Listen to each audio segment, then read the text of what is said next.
সিউড়ির একাধিক খাবারের দোকানে অভিযান জেলা খাদ্য সুরক্ষা আধিকারিকের। বুধবার দুপুরে সিউড়ির বাসস্ট্যান্ড সংলগ্ন এলাকায় আধিকারিকেরা যান। সেখানে গিয়ে একাধিক খাবারের দোকানে আকস্মিক অভিযান চালান তারা। এরপর দোকানীদের সঙ্গে কথা বলেন, খাবারের গুণগত মান পরীক্ষা করেন। পাশাপাশি খাবার প্রস্তুতির জন্য ব্যবহৃত দ্রব্যাদির গুণগত মান এবং দ্রব্যাদির মেয়াদকাল শেষ হয় ঠিক আছে কিনা তাও খতিয়ে দেখেন। আধিকারিকেরা জানিয়েছেন, কিছু দোকান থেকে খাবারের ব্যবহারের অযোগ্য এমন কিছু খাদ্য রং উদ্ধার করা হয়েছে। পাশাপাশি বেশ কিছু দোকানের ট্রেড লাইসেন্স এবং ফুড লাইসেন্সেরও হদিশ পাননি আধিকারিকেরা। তবে সেই সমস্ত দোকানীদের 10 দিনের সময় দেওয়া হয়েছে যথাযথ কাগজ বানিয়ে নেওয়ার জন্য, অন্যথা আইনানুগ ব্যবস্থা গ্রহণ করা হবে বলে জানিয়েছেন আধিকারিকেরা।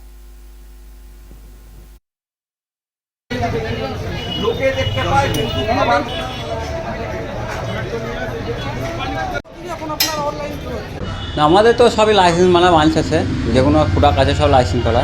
দেখে গেলেন, ওনারাও চেক করলেন সবই, সস থেকে আমলের ক্রিম, আমলের বাটার সব কিছু দেখলেন। খালি সামনে যেটা আছে ও বললো যেন ধুলো না আসে খাবারের মধ্যে, সামনেটা একটু ঘেরতে বললো। আমি 1 সপ্তাহ টাইম নিয়েছি, আমি বলেছি 1 সপ্তাহের মধ্যে ঘেরে দেবো। খালি একটা আমার আমলের ক্রিম মানে আজকে মনে হয় এক্সপায়ার হয়েছে ডেটটা, আর কি ওটা ফেলে দিতে বললো, ওটা ফেলে দিলাম। সিউড়ি জেলায় খাদ্য সুরক্ষা শাখা স্বাস্থ্য বিভাগের তরফ থেকে একটা অভিযান চালানো হয়েছে।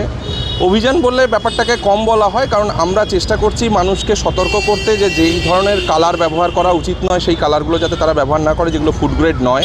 এছাড়াও যাদের লাইসেন্স নেই তারা যাতে উপযুক্ত লাইসেন্স ইমিডিয়েট তারা অ্যাপ্লাই করে তারা যাতে লাইসেন্স নিয়ে নেন এবং লাইসেন্স নিয়ে সুরক্ষিত খাবার যাতে একটা পরিবেশ তৈরি করতে পারেন সিউড়িতে, সেটার ব্যবস্থা করা হয়েছে। সেজন্য আমরা সিউড়ি বাস স্ট্যান্ডের, যেটা গভর্নমেন্ট বাস স্ট্যান্ড বা প্রাইভেট বাস স্ট্যান্ড, দুটো বাস স্ট্যান্ডেই আমরা উপস্থিত হয়েছিলাম এবং বিভিন্ন খাদ্যের যে ছোট বড় স্টলগুলো রয়েছে, রিটেলার, রেস্টুরেন্ট থেকে শুরু করে বিভিন্ন চায়ের দোকান, ফলের ডিস্ট্রিবিউটার, সবার কাছেই আমরা গেছিলাম। কিছু মানুষ জানেন, তারা সঠিক ব্যবস্থা নিয়েছেন, কিছু মানুষ জানেনই না, কিছু মানুষ জানার পরেও দেখা যাচ্ছে তারা সঠিক জিনিসটা করছেন না।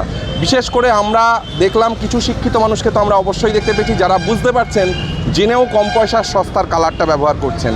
তাদের কালার এবং যে খাবারে কালার দিয়েছেন সেটাকে ইমিডিয়েট ফেলে দেওয়ার ব্যবস্থা করা হয়েছে বা ফেলে দেওয়া হয়েছে এবং আমরা বলে দিয়েছি যে সতর্ক করে দেওয়া হয়েছে যে ভবিষ্যতে তারা এই খাবারটা রংটা যাতে ব্যবহার না করেন এবং লাইসেন্স যাতে 10 দিনের মধ্যে তারা অ্যাপ্লাই করে সংশ্লিষ্ট দপ্তর থেকে লাইসেন্সটা ব্যবহার